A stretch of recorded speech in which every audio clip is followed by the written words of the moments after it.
Lihim. Tarakili!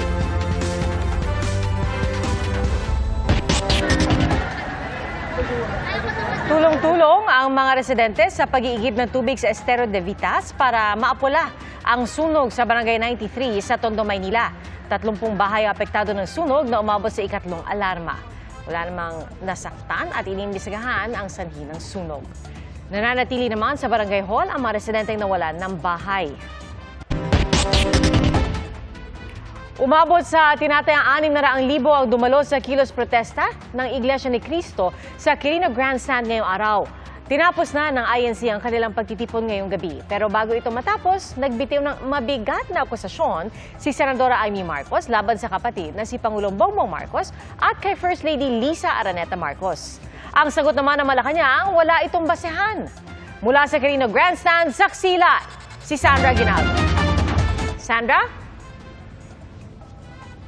Yes, Pia, bandang alas 8 nga ng gabi ay tinapos na ng Iglesia ni Cristo o INC ang kanilang rally dito sa Luneta. Dapat ay bukas pa po matatapos ang 3-day rally ng INC. Pero ayon po sa kanilang tagapagsalita na si Ka Edwil Zabala ay nakamit na nila yung kanilang goal sa loob ng 2 araw. Yan daw ay yung panawagan para sa justice, accountability, transparency at peace. At nagligpit na ng mga gamit ng ating mga kababayan, yung kanilang mga tent, yung kanilang mga upuan at pagkain, at marami po sa mga nagsindalo sa rally ay nagsiuwian na, at may landing naghihintay daw ng umaga para po sila ay umuwi.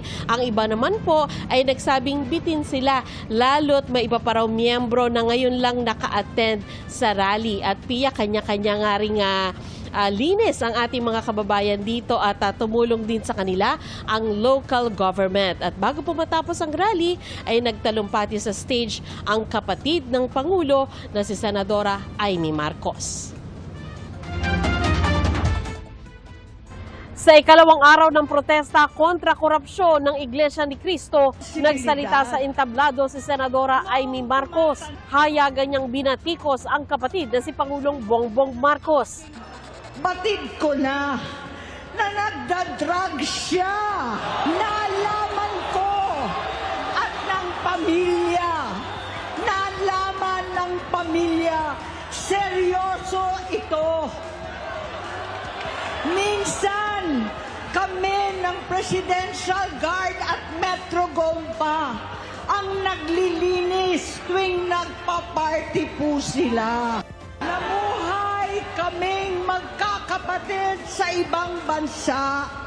Kami-kami lang.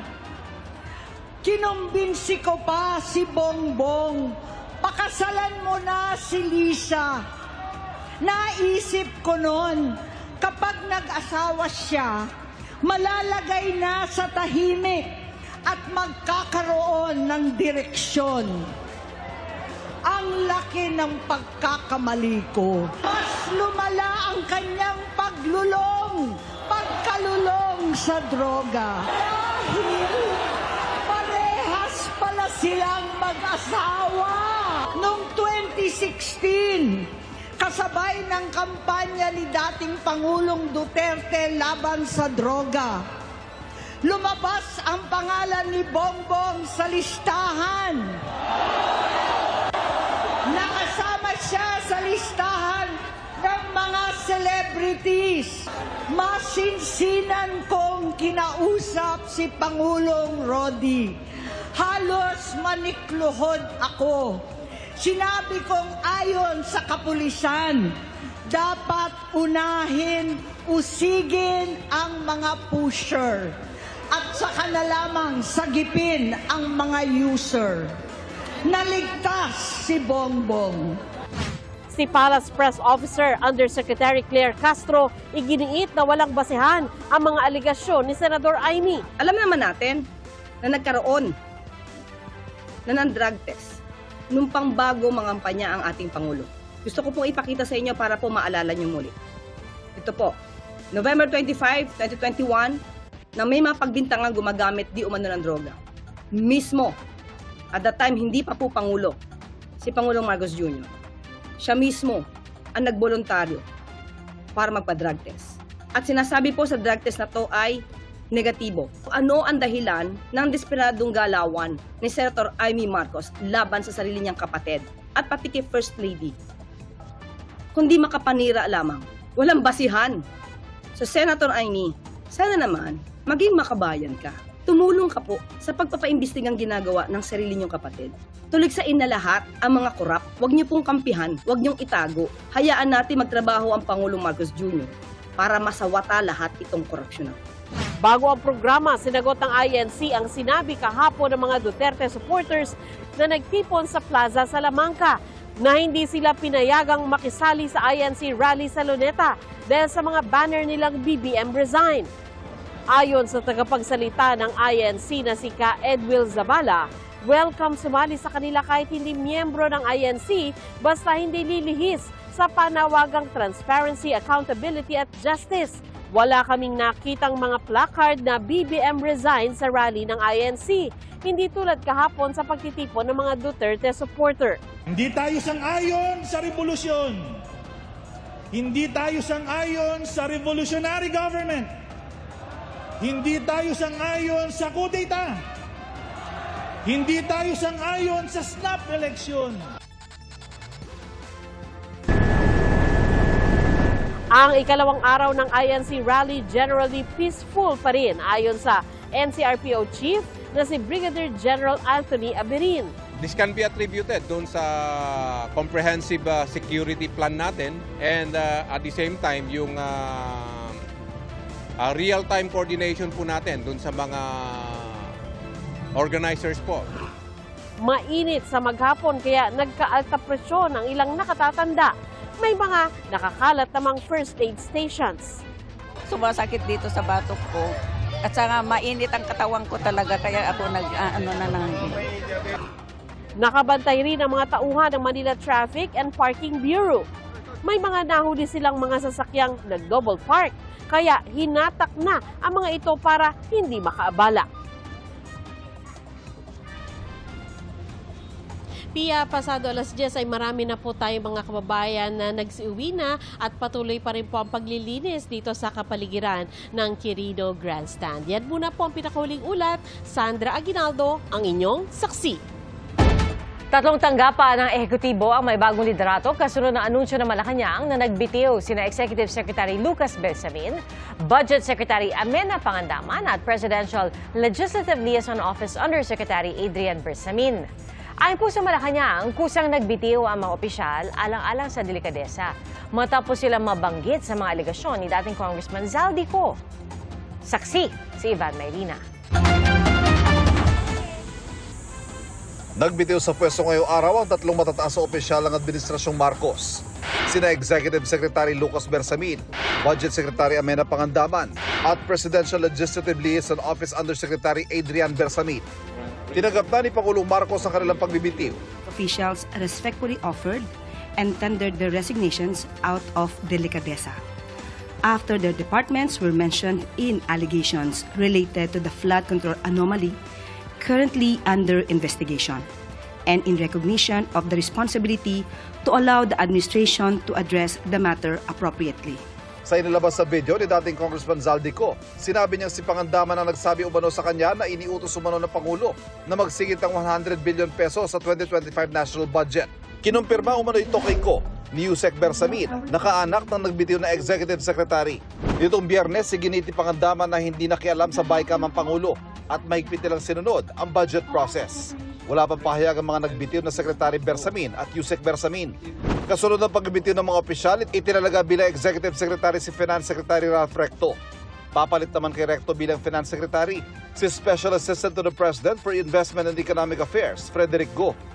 Si Undersecretary Rolando Toledo naman ang tatayong officer in charge sa Department of Budget and Management. Hindi pa raw personal na nakausap ni Recto sa Pangulong Marcos matapos inanunsyo ng palasyo na siya ang papalit bilang Executive Secretary. It was announced, surprise. Essentially, I think the role of the EES is just governance. So taong bahay ka doon. How do you make improve government services, get the departments to move faster, ensure that we follow the Philippine Development Plan. So palagay ko yun yung role natin. Tingin naman niya sa pagbibitiw ni Budget Secretary Amena Pangandaman. No, I think he is giving the president the free hand to investigate all the departments. Nasa Senate budget debates kanina si Pangandaman pero hindi nagpaunlak ng panayam. Inaasahang sasalang sa budget debates ngayong gabi ang DBM. Si Toledo muna ang haharap sa Senado kasama ang ibang senior undersecretary ng kagawaran. I was surprised actually. Nagulat ako. Nanginginig pa nga ako ngayon. I was told only before she leaves because she will attend something in some meeting. Ako daw pinadala niyong pangalan. Pero wala pang official, so that's why I can answer. Pero sir, are you ready to be OIC? Matagal na tayo sa government. Sa isang pahayag, sinabi naman ni Go na nagpapasalamat siya sa tiwala ng Pangulo at handa siyang isulong ang fiscal strength at paglago ng ekonomiya ng bansa. Hinimok din ng palasyo ang iba pang miyembro ng gabinete na kung sa tingin nila sangkot sila sa anomalya ay magkaroon ng delikadesa at kusa magbitiw. Pero giit ang palasyo kahit magbitiw sa pwesto ay hindi pa rin sila lusot sa investigasyon. Maging ang Pangulo, hindi rin lusot sa pagsisiyasat. Sabi po ng Pangulo, walang exempted sa investigasyon. Does that statement also apply to him? Of course, wala naman talagang dapat na exempt. Pero ang Pangulo, alam niya po ang kanyang ginagawa, alam niya po kung bakit niya pinaimbestigahan at pinangunahan ang malalimang pag-iimbestiga na ito. Nauna namang sinabi ng Pangulo na ayaw na niyang patuloy ng mga pahayag ni Ko. Mr. President, yes. Sir, comment po on Saldi cost. Accusations po, sir. Let me talk about it. If you want to talk about the storm, we'll talk about that. I don't want to even dignify what you say. Ginagamit ng administrasyon. Itong Sabado, naglabas si Ko ng litrato ng hilera ng mga maleta. Record daw ito ng mga dineliver niya at ng kanyang mga tauhan sa bahay ng Pangulo at ng pinsang si dating House Speaker Martin Romualdez. May mga nakalagay na petsa sa mga litrato pero hindi pinaliwanag ni Ko kung anong ibig sabihin nito. Wala pong perang napunta sa akin. Lahat po ng insertion napunta sa ating Pangulo at Speaker Martin Romualdez. Ako lang at ang aking mga tao, sila Paul Estrada, Mark Tiksay, at ang aking mga security ang nag-deliver papunta sa bahay nila Pangulong Bongbong Marcos at Speaker Martin Romualdez sa North Forbes Park, South Forbes Park hanggang sa Malacanang. Hindi direktang sinabi ni Ko na perang laman ng mga maleta. Pero sinigundahan niya sa video ang pahayag ni Orly Gutesa sa Senado na nag-deliver daw siya ng mali-maletang pera sa bahay ni Ko at Romualdez. Sa hiwalay na video nung linggo, sinabi ni Ko na may ilalabas pa siyang ibang impormasyon sa mga susunod na araw. Isa na dito ay yung kay Henry Alcantara, ang DPWH boys, ang sinasabi nilang halaga sa ICI ay 21 billion. Hindi po totoo yan. Ang totoong numero ay 56 billion pesos at yung pong halaga na yan ay kay Pangulong Bongbong Marcos at Martin Romualdez na punta lahat. Sana po ay hindi nila ako mapatay bago ko mailabas ang lahat. Hinamon din ni Ko si Ombudsman Jesus Crispin Remulla na imbestigahan ng Pangulo at si Romualdez. Ayon kay Palace Press Officer Undersecretary Claire Castro, walang maipakitang ebidensya at puro basa lang ng script si Ko. Naging comedy series na raw ang expose. Pino na rin ng Malacanang ay hindi raw tugmang timeline sa mga larawang inilabas si Ko. Minilagay po siya na 2024, starting January 2024 hanggang November 2024. Nag-umpisa po yung BICAM conference noong November 2024. So, papaano po masasabi na nagkaroon na po ng bigay ng maleta kung 2025 budget ang pag-uusapan? Meron date din na maleta mga January 2025, March, and May 2025. So, papaano din po mangyayari yun kung January 13 pa lang na 2025 ay hindi na po siya head ng Appropriations Committee. Hindi siya chair. So saan manggagaling yung kanyang power? Iginita man ni Romualdez na malinis ang kanyang konsensya at ayaw na raw niya magkomento sa mga pahayag ni Ko na hindi naman daw pinanumpaan. Ang ombudsman naman nanawagan kay Ko na umuwi at sumite ang salaysay para raw mapaberipika at sumailalim sa tamang proseso. Pero sabi ng abogado ni Ko, walang puntong gawin ito dahil hinusgahan na niya ng ombudsman ang kaso ng kliyente niya. Magsusumite raw ng sworn statement si Ko kung naayon ito sa layunin nila alinsunod sa procedural rules. Pero hindi raw niya papayagan magsumite si Ko para lang makilaro sa anyay political games. Ayon naman kay Prosecutor General Richard Fadulion, pinag-aaralan na nila ang mga pahayag ni Ko. Para sa GMA Integrated News, ako si Ivan Mayrina, ang inyong saksi. Sa isang pahayag, sinabi ng nagbitiw na Budget Secretary na si Amena Pangandaman, nagpasalamat siya sa tiwala ni Pangulong Bongbong Marcos. Anya, ang pagiging unang Muslim na budget secretary at nag-iisang Filipina Muslim sa gabinete ang pinakamalaking karangalan ng kanyang buhay. Patuloy raw niyang susuportahan si Pangulong Marcos bilang pribadong individual. Mahigit 6 na milyong pisong halaga ng alahas ang tinangay ng mga hold-upper sa Malabon. Arestado ang 3 suspect. Saksi, si Emil Sumangil, exclusive. Bibili lang dapat ng baterya ng sasakyan ang lalaking ito nang targetin ng 6 na suspect sa Barangay Tugatog, Malabon. Hold up ang pakay ng grupo. Punteriya ang relo, kwintas at bracelet ng biktima. Nasa 6.7 million pesos ang halaga ng tinangay ng mga suspect. Hindi ko makakalimutan, may narinig ako sa likod na naananigan ko na din. Ito, pwede na to, pwede na to. Paglingon ko, nung narinig ko yon, meron ng 3 motor na pumalibot sa akin. Akala ng biktima, katapusan na niya. Huwag kang sisigaw, babarilin kita. Ganon ang pagkakasabi sa akin. At lahat po yun ay nakatutok sa akin yung baril. Yung 6.7 million hindi naman galing yun sa madaling pamamaraan. Yun po ay pinagpaguran, pinaghirapan sa 4 na taong pagninegosyo at hindi naman din ako anak ng o galing sa mayamang pamilya. So lahat yun ay pinagpaguran. Bago ang insidente, tinangay ng parehong grupo ang alahas ng mga customer sa isang kainan sa Barangay Longos. Matapos ang ilang araw, 3 sa mga suspect ang arestado sa Las Piñas. Kabilang sa nahuli ang umunoy pinuno ng grupo. Yung kilay, kasi yung kilay ni Sansui dito, may cut dito dalawa. Hindi siya pwedeng magkamali pati boses nung pinagsalita. Kasi tinakot siya. Pinagsuot nga namin siya ng helmet, talagang ang biktima ay positively identified na. Yan nga po, hindi siya pwedeng magkamali. Na-recover mula sa mga suspect ang baril at mga motorsiklong ginamit sa krimen. Sa tactical interrogation ng mga pulis, sinabi ng leader ng grupo na nabuo sila sa Boys Town. Dati raw delivery rider ang mga suspect kaya kabisado ang Metro Manila.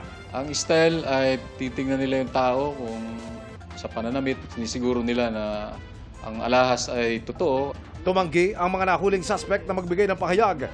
Hindi bababa sa 5 iba pa ang hinahanap ng mga pulis. Kabilang dito, ang binagsakan umano ng mga alahas at relo na ninakaw nila mula sa negosyanteng biktima. Para sa GMA Integrated News, ako si Emil Sumangil, ang inyong saksi. Patay ang driver na isang ride-hailing app matapos magulungan ng dump truck sa Antipolo City. Nahati naman sa 2 ang isang kotse matapos itong sumalpok sa poste sa Taytay, Rizal. Saksi, si EJ Gomez. Humaharurot ang isang kotse madaling araw nitong linggo nang sumalpok sa poste ng ilaw sa Manila East Road sa Taytay, Rizal. Sa bilis ng takbo, nahagip din ang isang gate. 3 taong naglalakad ang muntik masalpok. Bumagsak at nagpagulong-gulong ang isa habang nakatakbo ang 2. Aray ko talaga. Iwala yung kaluluwa. Tumambad ang kotseng nahati sa 2 at humambalang sa gitna ng kalsada. Sa lakas ng pagbangga, nagkayupi-yupi ang unahang bahagi ng sasakyan. Nakalas ang mga gulong at upuan. Walang natirang salamin sa windshield at nagkabasag-basag din ang mga bintana. Nasa loob po ako dito sa guardhouse nung time na yon. Tapos nagulat ako, biglang ang lakas ng impact yung gate dito sa guardhouse. Napatayo ako, parang nabibingi ako sa lakas ng impact talaga, grabe. Parang lindol yung itong guardhouse ko, parang kung nabibingi. Diyan siya tumama sa ligi. Ayon sa pulisya, nawalan ng kontrol sa sasakyan ang 25 anyos na driver. Yung driver po ng car, is mabilis po yung takbo po niya. Na out of control po niya yung kanya pong minamanehong sasakyan. So ito po ay magiging self-accident, ma'am. Dinala sa ospital ang driver na naharap sa reklamong damage to property. Sinusubukan pa namin kunan ng pahayag ang kaanak ng driver na nagpapagaling pa sa ospital. Wala pang pahayag ang 3 sugatan matapos muntik mahagip ng sasakyan. Sa bahagi ng sumulong highway sa Antipolo City, mabigat ang trapiko Sabado ng gabi nang biglang sumulpot ang humaharurot na dump truck sa kabilang linya. At saka inararo ang 2 nasa unahang motorsiklo. Dead on the spot ang isang rider ng ride-hailing app. Napuruhan siya sa ulo. Ang isa naman naputulan ng 2 paa. Sugatan ang kanyang angkas matapos tumilapon. Base sa investigasyon, nawala ng preno ang dump truck kaya nagdire-diretso sa pakurbang daan. Mayroon kasing passenger jeep na nakaparada, nakahinto o nagsasakay ng pasahero doon sa may outer lane ng kalsada. Kaya pinilit nitong driver maiwasan yung jeep na yun. Nasa kustodiya na ng pulisya ang truck driver na hindi nagpaunlak ng panayam. Desididong magsampa ng reklamo ang rider na naputulan ng paa. Gayon din ang pamilya ng nasawing rider. Hostesya po. Nagasaan yung anak ko eh. Kakasuhan ko po yung driver. Para sa GMA Integrated News, ako si EJ Gomez, ang inyong saksi. Mga kapuso, maging una sa saksi. Mag-subscribe sa GMA Integrated News sa YouTube para sa iba't ibang balita.